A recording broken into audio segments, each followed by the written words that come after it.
Welcome to the show, sports fans. This is the Treasure Valley Prepcast on IdahoSports.com. That's right. Welcome in to another edition of the Treasure Valley Prepcast for the first time in 2023. Welcome to the new year. I'm Brandon Baney, joined as always by Logan Green, our Treasure Valley resident and expert. Logan, how were your holidays? Oh, they were great besides, the plague that seemed to overcome my home, and including pink eye that made its way around everybody. So I think everybody's good. So that's nice. So we're all good. So this is actually the best time of the holidays right now, is now that they're over and no one's sick. This is not a thing just for my family. I know everybody in the Treasure Valley, at least in my social circle, has had something similar where everybody in the house is sick. I don't know what it's been over the last 3 or 4 weeks. There has just been some sort of something make their way through all the schools in the Treasure Valley, and hopefully it's gone. Hopefully we're done with it. Yeah, the annual seasonal crud made its way through. Yeah, the crud. That's right.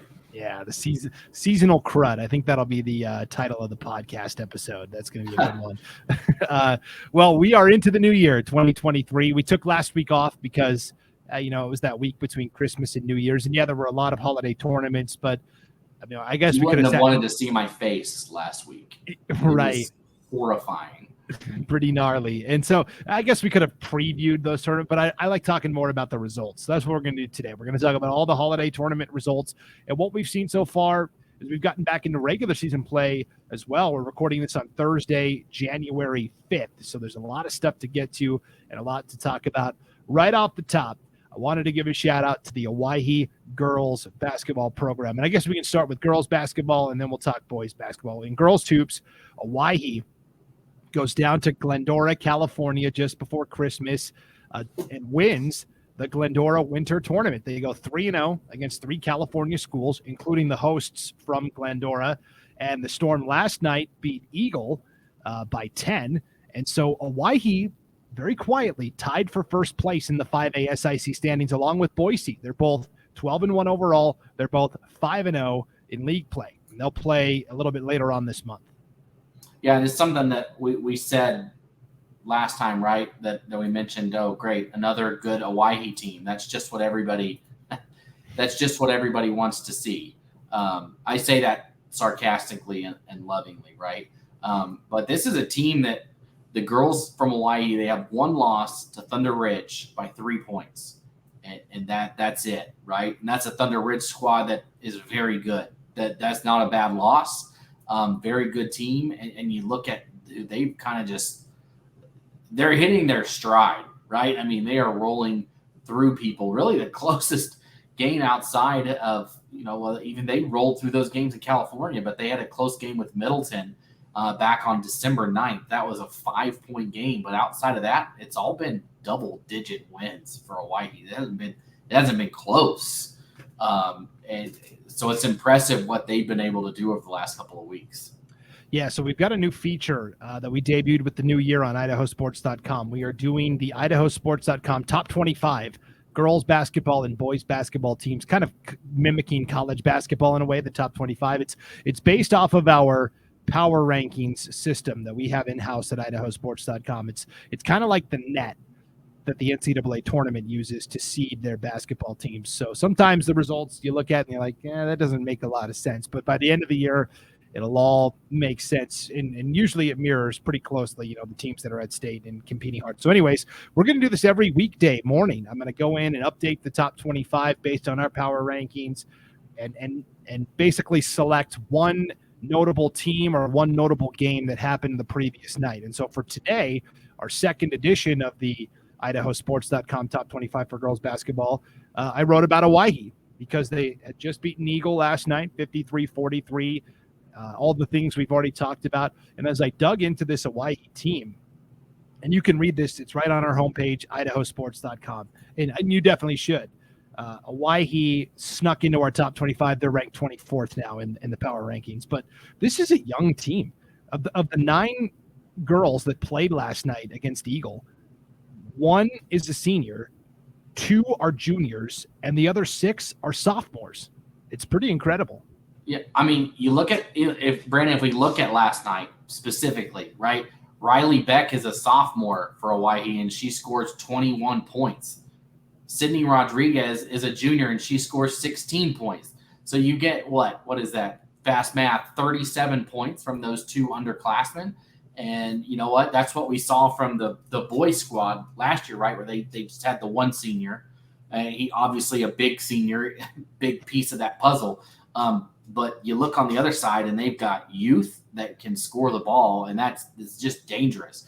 So I'm going to be broadcasting Middleton's game tonight against Mountain View, and I was getting my stuff, working on getting some stuff together, and they don't have any seniors either. So it's kind of interesting to see what's going on in the SIC, right? That some of those top players are gone that we've seen year in and year out. I mean, obviously there's Avery Howell over at Boise that's still there, but it's time for the new regime, right, to make their presence known in the SIC, and we're starting to see it with some of these underclassmen there, or underclass ladies there at Owyhee. Yeah, another sophomore for Owyhee, Mikhail Roy, had a double-double last night, 11 points, 10 rebounds. It's pretty good stuff. Owyhee's next game, Logan, is on Saturday at CUNA, 2 p.m. tip-off. Oh, by the way, it's going to be on IdahoSports.com. So if you want to watch the Owyhee Lady Storm and the CUNA Lady Cavemen, you can tune in Saturday, 2 p.m. on IdahoSports.com from the CUNA Cave. I don't know what they call their gym there, but CUNA High School. They have some name for the field, I feel like. They have a name for it. I don't know what it is, but I feel like there is some sort of nickname for it. CUNA fans, reach out to us. Brandon at IdahoSports.com, Logan at IdahoSports.com. Let us know. We know some people in CUNA. You'd think that we would know this. Yeah. You think we would, but here we are. Anyways, so Owyhee CUNA girls basketball 2 p.m. Saturday on IdahoSports.com, and congrats to the Owyhee girls as they continue to excel. Meanwhile, here locally, one of the bigger holiday tournaments, the annual Timberline tournament, co-hosted by Bora and Timberline. It's girls only. It brings a wide swath of teams. You get teams that come over from the Magic Valley. Thunder Ridge came over from the east. Post Falls came down from the north. Whitney, California came to compete in this thing. And so for the Timberline girls, one of the hosts, they go 3-0 with 3 really nice wins. They beat Whitney, California. They beat Burley, the reigning 4A champs.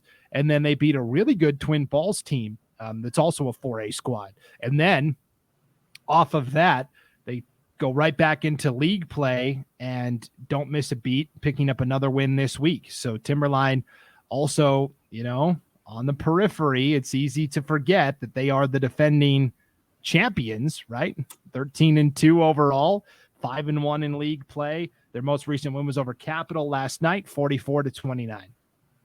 Yeah, and Owyhee, we just got done talking about them. They're going to face off with Timberline on the 13th.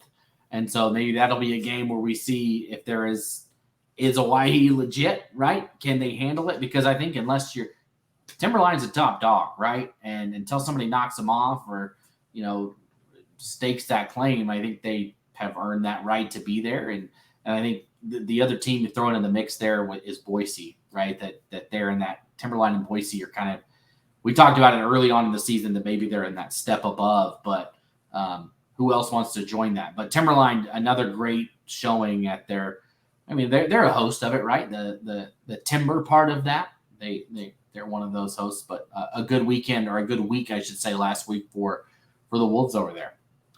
Yeah, and I know you love to compare results, so you might be wondering, well, who has Timberline lost to this year? 2 losses. They lost to Boise back in very early November, second game of the year for Timberline. They lost 44-28. That didn't count in the conference standings. They'll play again on January 24th. Their loss in league play came to Eagle back on December 6th. They lost by 4, 46-42. Owyhee just beat Eagle last night by 10. So you can kind of compare. It's not an exact science by any stretch, but it's kind of looking like maybe that's the top 4. Boise, Owyhee, Timberline, Eagle, and Rocky Mountain is still hanging out at 4-0 in league play. They're 7-5 overall. So it is kind of a clear, top 5 that's starting to emerge somewhat.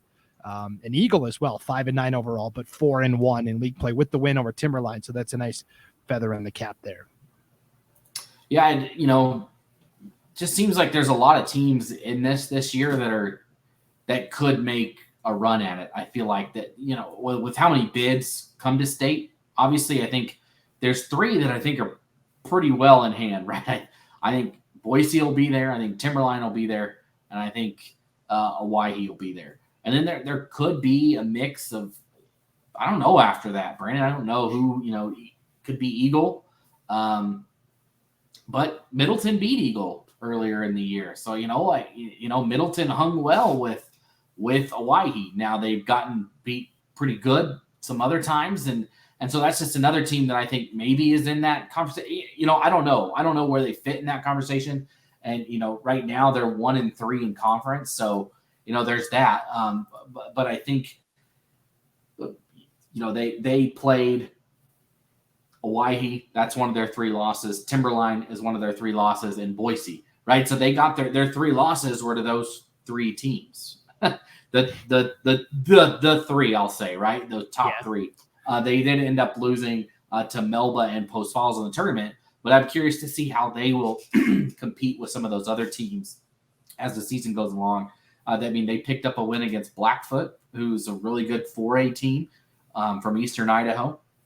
And then again, they beat Eagle early on in the season. So maybe that's another team. And I'm pretty excited. I haven't seen them play this year. I'm excited to see them tonight. And you can watch the Middleton girls face off against the Mountain View girls right here on Idaho Sports tonight. Yeah. Speaking of Mountain View, they're another team that's right there that could for, with Coach Pringle in her first year as coach there. Right before the Timberline tournament, Timberline played Mountain View on December 22nd and won that game 54-42. And in that victory, Lauren McCall set a new Timberline school record for most assists in a game. And she shattered the glass ceiling on that. 14 assists in a single game. So Lauren McCall dishing out dimes in that win over Mountain View. So congratulations to Lauren McCall for setting a new school record there for Timberline as well. Yeah, it's that's impressive to be able to dish the ball that well. They're not as, quote, sexy, right, assists, but you know what? They lead directly to points, right? And that's what my son, right, he's 8, and he played, it's big time, the Star Intramural League, or not Intramural, Star Rec League, I'll say, over in Star. And it's one game he had 4 points, but he had 6 assists. And I was trying to tell him, Owen, that's great. If you can pass the ball and get a basket, that is a skill in and of itself that people, it doesn't get the recognition it should, right? It just doesn't. Right. But being able to do that directly leads to points, and it does. And you might not be the all-star because of that, but it's something that definitely, at least we can recognize here, right? Like you just did. Definitely. Another holiday tournament that took place last week, the Parma holiday tournament. They did a girls and a boys tournament. The boys was more of a traditional bracket. The girls was more okay, we're going to give you 3 games and here's your 3 games. Parma goes 3-0. They beat Malad 69-40. They beat Gooding 51-31. And then they beat American Falls by 10, 52-42. Malad's not a bad 2A team. American Falls is a solid to great 3A team. Gooding struggling a little bit. So they kind of got all 3 types of opponents. It overmatched, pretty even, and then a good opponent. They go 3-0 though. Parma's 11-2 overall. Their only 2 losses came to 2A schools. They lost to Melba by 6, 43-37, and they lost to Coal Valley Christian in overtime at the Ryrie Bulldogs shootout earlier in December by 4 in overtime, 50-46. So Parma, once again, looks very good. Yeah, and those aren't bad losses to 2A. It's a 2A school, right? You want to say that. But we're going to talk about Coal Valley in a little bit if I didn't give away too much. But they're very good. And obviously Melba is what they are too. I mean, those 2 could compete at any level, and they've shown that. I mean, Coal Valley, we'll talk about it more later, but they were played in the Timberline tournament as well. And what did they do? They beat a 4A school and 2 5A schools. Not a bad week of work for a 2A school, right? And so I don't think Parma has anything to hang their head on. And Parma has always been they've been the top, right, of the 3A SRV for many years. They had a couple great players run through there. And then, last year, maybe not as strong, but maybe they're taking that step back up to where they had been in the past. It was pretty much, you could always count on Parma being at the state tournament. And I think maybe we're getting back to that for the Panthers. Yeah. And much like Owyhee, 9 varsity players, 1 senior, Taylor Kaiser, 1 junior, Sydney Jackson, and then 6 sophomores, including Riley Calkins, who can really fill it up. And one of my favorites in terms of names, Zoe Heffelfinger. There you go. That is a nice name. Yeah. So, well, I feel like correct me if I'm wrong, but I did a couple. I remember I did Parma's game against South Fremont a couple years ago, girls basketball. No, it was COVID. No one was in the stands but us.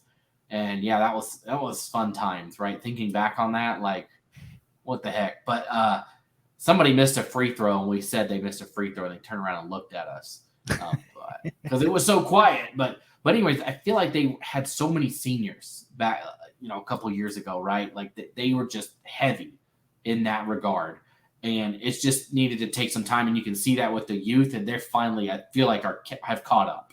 They've gotten back to where they were before, and they're a good squad this year now.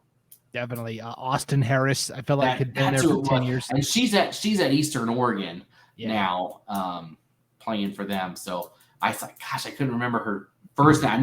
I knew it was Harris, but I couldn't remember the first name. But just a phenomenal play. They've had a couple of those run through the program. Yes, and so Austin Harris is gone, but now here's this sophomore Aiden Harris. So the Harrises are continuing to make their way through Parma as well. So good luck there. So shout out to the Parma girls for being phenomenal. We talked about this top 25 daily rankings we're doing for girls and boys basketball on the site IdahoSports.com. No surprise, I think, that Melba for girls and boys are each the number 1 team in Idaho according to our power rankings. That I don't know if that's going to change anytime soon. I mean, they both continue to play incredibly well. They were your debut school of the week, Logan. That was a couple weeks ago. This is a new feature we're bringing to the Prepcast where you're going to single out a school to recognize that had a great overall week across the board. And we'll give away who our school of the week or who your school of the week is at the end of the show. But it's not going to be Melba. I can tell you that. No, I try not. They might be the school of the season. And we'll just go ahead and pre-order the shirts now, right? Is that how that works? And there's nothing else to say. Like, are they going to lose? Like, I don't know. I don't know if either one of them is going to. And I don't know if playing in 3A would make a difference, if they would lose any games there either. They're just unbelievable. Yeah, so tough. So, congratulations to Melba. Let's move over to boys basketball. And let's start with the Owyhee girls went down to California and won their tournament. The Owyhee boys, of course, went to the Classic at Damien that's held at Laverne, California every year. And high schools in that SoCal area famously went down last year and put on a good show. And that's when Liam Campbell got offered from USC. They go down this year again. They lose their first game. But then they battle their way back all the way back to the back end of the consolation bracket where they drop a second game. So they go 2-2. But overall, I thought it was a pretty good trip for the Storm. Yeah, anytime you go down to a tournament like that with those type of players and programs, to come away with 2 wins, and I know that's probably not what Coach Harrington wanted, right? You probably want to go, you want to go down there and go 4-0, right? You want to come away, sweep everything. But those are really good squads down there, and they don't need me saying that. I don't think anybody needs to hear me say that, but they are, right? And they went down, and I've said this on other things. It's so good, and you wrote a great article about this on the website, all right, about seeing us, Idaho, play other states and take care of business. Like, pretty much everybody besides Utah, we're taking care of business against them. And so that's very good for the Idaho brand, right? Everything down there, Liam Campbell can pick up all the offers he wants. And, in the background, there's people snarking at us being like, well, yeah, I could send any kid up there and they can play with Idaho squads. I don't, whatever. But okay, well then we'll just bring the Idaho squads down to you and blow you out. What do you think there?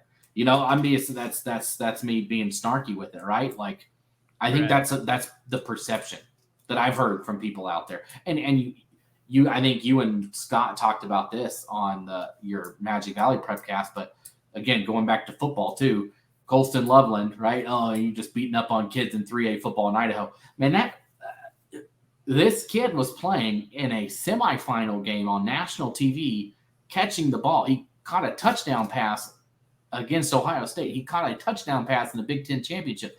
That's not just luck beating up on 3A football squads, like that's good players playing good football. And I think that's the same thing here, right? Going down there, beating up people from California, that'll just increase everybody's brand, right? It helps Lane Campbell, so to say, but it helps anybody else that plays against him, right? That it's just good for everybody. And they weren't the only ones to do well in that same tournament, different bracket, but same tournament, right? Yes. So you talked about that article I wrote about how Idaho has done against all of the out-of-state opponents. Overall record against out-of-state opponents, 176 wins, 99 losses. That's in girls and boys basketball. That's a 64% winning percentage. That's outstanding. And you can read that. Yeah, you can read that at IdahoSports.com. It's right at the top of the homepage. And then one last note on Owyhee. Their 2 losses came by a total of 4 points. They lost to Rancho Christian right away by 3, and then they lost to Inderkum, California by 1. So it's, they're a play or 2 away from, maybe going 4-0 and winning that thing. So way to go, Owyhee. The other team that was down there playing in another bracket was Vallivue. And Vallivue comes out in their first game. They played on Monday, the 26th last week. And they, admittedly got run out of the gym. They played Chino Hills, which is, that's a big league team. Isn't that where the Balls played? Yeah, that's exactly what I was just going to say. That's where the Lonzo Ball, LaMelo Ball, LiAngelo Ball, they all played for Chino Hills High. So that's legit competition for Vallivue. And they lose 89-49. And you're like, oh boy, this could be a 2-and-out type thing and pack it in. And Vallivue from there didn't lose again. They come back and they defeat Southgate, California by 6, 66-60 to advance in the consolation bracket. And then they beat La Sierra, California, 63-43. So they win by 20. That gets them to the consolation final against Western Christian, where they win again by nearly 20, 62-41. So Vallivue got stronger as the tournament went along. Yeah. Vallivue is a funny team, right? They don't play close games. They're going to lose by a lot or they're going to win by a lot. But if you look at their schedule, who they played this year, right? They struggled to open the season, right? I don't think they have not beaten an Idaho school, but they've beaten a team from Oregon and 3 teams from California. So that's kind of funny. But they played Pocatello, Preston, Meridian, and Mountain View. That's a tough schedule. That's tough. It would be tough for anybody to run through that gauntlet. Throw in a loss to Caldwell in there, but you know what? That's a rivalry. Those schools are half a mile apart, I think, something like that. Super close. But you know what? They showed up out of state, right? And I guess that makes it look even better, right? When you can go beat teams from California, but you can't beat the teams from Idaho. Hey, that's even better. So congrats to Vallivue. They're a fun program. They seem to always be in the mix towards the end of the year. They always find a way. I think that's the thing with them. I mean, Martinez is a great player. He's fun to watch. I think that Vallivue is as he is, right? If Martinez is hot, they're tough to beat. And so I think, he was on last week down in that tournament, and they did great, and they came away with some wins. Let's see if they can get it done in the SIC. I mean, they kind of hit their slow period now. They played Bishop Kelly already. Got some tough games now coming up with Ridgeview, Columbia, and Skyview over the next few weeks. So it looks tough for Vallivue, but they had a great showing for Idaho down there. Yeah, that is a gauntlet to be sure. And for Vallivue, Coach Mario Bentoncourt's done a phenomenal job of kind of building that program up and making them pretty tough and competitive. So he's the classiest coach when he goes out to coach. He is the best dressed coach when he's there. You just look at the guy and say that's a good coach. That's the only way I know how to. anytime I'm doing a game for Vallivue, just like that's a guy right there. I would want to play for him. Just looking at him and having interacted with him a few times, just at a game here and there. But I'm sure those guys love playing for him. Yeah, no doubt. Okay, smaller tournaments that happened. New Plymouth hosted the truckstop.com tournament. They had a big school bracket and kind of a smaller school bracket for 1A teams. In the bigger school bracket, and I say bigger, 2A, 3A, it ended up being in the top 3 of Nampa Christian, Victory Charter, and New Plymouth. So Nampa Christian beats a couple of Oregon schools. They get to the championship against Victory Charter. Victory Charter had knocked out New Plymouth in the other semifinal. Nampa Christian wins this thing 63-49 over Victory. New Plymouth rebounds to beat Vail, Oregon for third, 53-38. So that's, 2 pretty good 2A teams from the same league and a really good 1A team we know in Victory Charter that are representing well. Yeah, and it's a mess. You look at it, right? So Nampa Christian wins the whole thing. New Plymouth comes in third, but then they play each other last night on Wednesday night, and New Plymouth wins. And this is something that, so I was there for that Ambrose Coal Valley game a couple weeks ago. That conference, I think, is better than anybody's giving it credit for. Obviously Melba's there, but there are some really good teams. Coal Valley is very good. And now you throw into it New Plymouth and Nampa Christian now are proving that they are also very good. And this is a comment that I made. I don't know if it was here or if it was during the broadcast, but last year, right, Melba was the 4 seed at state and Ambrose was the 5. And they had to play each other in the first round because of those max prep rankings. That's where those teams fit in. These teams are doing themselves a favor. I don't think we're going to see that, right? If the 2A WIC gets 2 bids, it's not going to be the 4 and the 5, right? There's going to be a team in that upper echelon, right, in that top 3 at least, and then one somewhere else, and maybe even 3. I don't know what the bid structure looks like, but I don't think that 4-5 is going to happen this year. I think you're going to have a clear-cut, very good team. They have played in these tournaments. Nampa Christian goes and wins this tournament. New Plymouth comes in third place against good schools. And then Melba is what they are. Coal Valley has been beating people. I think they've had a very good non-conference. And now we're going to get into the conference. And the only thing that might affect that is the slugfest that's about to occur.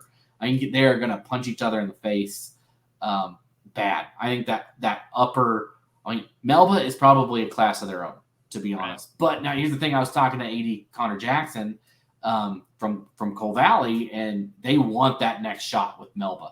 I guess in that game, Coal Valley was leading in the third quarter. They felt like that was one that got away from them late, and that they want another shot at that thing. But I spent all that time saying I think somebody will be in that upper echelon, but I feel like they're going to beat each other up. But again, so I'm going a little rant here, but I think of the same thing over with 2A football in District 5, right?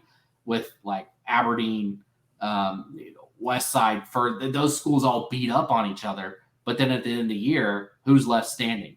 It's all those same schools, right? It's always West Side, Bear Lake, Aberdeen. It's always those schools that end up beating up on each other. And I feel like that's what's going to happen with the New Plymouth, Nampa Christian, Melba. I don't, maybe not Melba so much, but Marsing, throw them in there, that these schools are going to beat up on each other. But I think it'll be good come state tournament. Conference already won a state tournament last year, and I think they got a strong case to do it again this year. Because that Coal Valley team, they made Ambrose look bad. And that's not a bad Ambrose squad. They're young, but they're not bad. And they controlled that game. I think it was the third quarter. Ambrose didn't score. They're good. Coal Valley's good. Melba's good. Now we're seeing that New Plymouth is good and Nampa Christian's good too. So that there might not be a better top 4 across the entire state at the 2A level, and possibly at any other level, right? In a conference. So sorry for the ramble there, but no, I've just seen more of them than anybody else this year by default. So it's impressive. It's all really good stuff because I really do think you're right. Melba's kind of in a league of their own, but New Plymouth, Coal Valley, Ambrose, Nampa Christian, and I'd even throw Marcin in there. I think Marcin is sneaky. They're 4-5 overall, 0-3 in league, but they've played 3 really tough teams. I think Marcin also is capable of making a little bit of noise. And so this is a league that is going to be fantastic to watch unfold. Melba is, as I said, the number 1 team in our daily top 25 rankings. Might be that way for a while. I made the first post yesterday on our website, IdahoSports.com. You can go back and read it. And I talked about Melba being the number 1 team.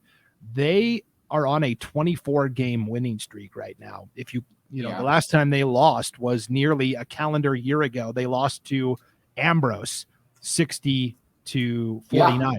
And I was at that game. We broadcasted it, and it was a game that they had in the third quarter, and Ambrose pulled away late and haven't lost since then. Yeah. So Tuesday night, Melba beats North Star Charter 87-52. Braden Volkers, really underrated point guard, leads that Melba attack. 30 points, 5 rebounds, 5 steals, 4 assists. That's filling it up. That's doing pretty good. Yeah.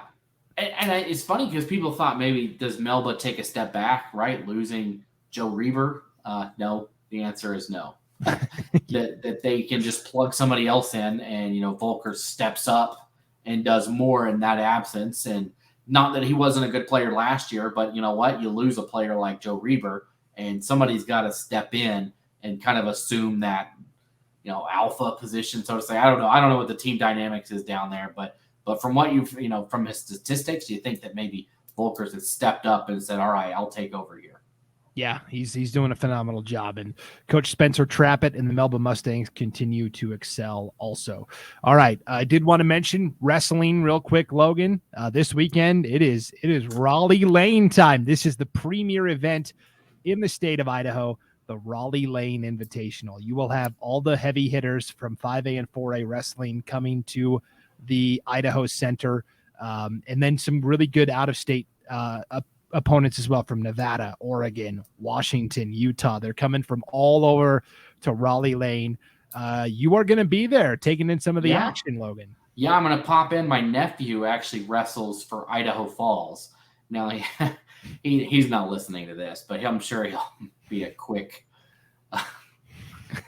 quickly sent out the door, if you know what I mean. He's just a freshman. He's just getting started. But yeah, I think it'll be fun. I've never seen him wrestle before, so I figured, hey, you know what? If he's going to be 10 minutes away, I better go support my nephew and go check it out. So I'm excited. I haven't been to the Raleigh Lane before, so should be fun to see. I'll probably get there a little bit before his matches, stay a little bit after, take in some stuff, take some pictures and stuff. So should be fun to see what's going on down there tomorrow and Saturday for that matter. It is an event that is hosted by Columbia High School. Big shout out to Todd Cady, the athletic director at Columbia, for organizing this thing and getting it. It is, you'll be amazed, Logan, when you go. The sheer volume of people that are there, the sheer volume of mats. It is nonstop action. It's a lot of moving pieces, and yet it is one of, if not the smoothest run operations in Idaho wrestling. So big shout out to Todd Cady and all the staff at Columbia High that put this on every year, because it is a lot, and they do a great job with it. So yeah, Raleigh Lane. If you want to hear more about the Raleigh Lane invite and specific weight classes and matchups we're looking forward to, you can go back and listen to our standalone wrestling podcast. It's the Matt Chat Prepcast from IdahoSports.com. Every week we're talking just wrestling, the big storylines, and you can get that on IdahoSports.com's YouTube channel, Facebook page, our website, IdahoSports.com, or wherever you download your podcasts. Logan, are you ready for your school of the week? I am. I'm going to go with Coal Valley Christian. Now, the boys did lose last week to Fruitland, but that's not a bad loss. They did beat them earlier in the year, but the girls, I don't think anybody had a better, and the boys did beat Marsing this week. So Coal Valley's boys, big conference win. I don't think you can knock them, right? It's like FCS school playing FBS, right? You can't really, it doesn't count. But they had just a phenomenal week at the Timberline tournament. I mean, they beat Meridian, they beat Capital, and they beat Minico. Those are names, right? Those are, maybe they're not the top of their classifications in their conference, but that's 2 5A schools with school populations, I don't know, triple probably what is at Cole Valley, and then Minico, a school that's always seems to be good at just about everything, right? And they took care of business. I don't have the scores immediately in front of me. I had them, but they weren't really close either. I don't think they weren't. They rolled through, and they just played extremely well. So congrats, Cole Valley Christian, the team of the week. And I'm even going to go back to that game against Ambrose that we were there for. They looked good. They were smooth. They had a little adversity early on and just kind of slow getting going. And they look really good. And so I think both sides of that coin, the boys and the girls, and it's funny because that's how it is at Melba too, right? It's your top two, and both boys and girls are the same top two. And I think that's how it's going to be throughout the year. I think those two teams, but this week specifically, Cole Valley deserves some extra love, especially the girls team with what they did in that tournament to just completely dominate teams that they're not so on paper, they're not supposed to be in the same realm as, but to just completely push them around. So congrats to Cole Valley Christian, specifically the girls squad, but both teams as well for just a phenomenal last, we'll say since before Christmas break till now, phenomenal couple of weeks for those two squads. Yeah, they beat Meridian 56-52, Capital 44-32, and Minico 47-43. So they were close. Sorry. Well, but these are 5As and 4As. Capital and Minico specifically have a very good chance of playing at their respective state tournaments. So you're talking about state tournament worthy teams. At Cole Valley. They beat them. Yeah. So impressive wins for the Chargers. And I guess I should have worn my Cole Valley Christian hoodie. That was a swing and a miss by me. So I apologize. I do love that. I just washed it, actually. That's why it's hanging up on the drying rack in there. So, congrats to them, Cole Valley Christian.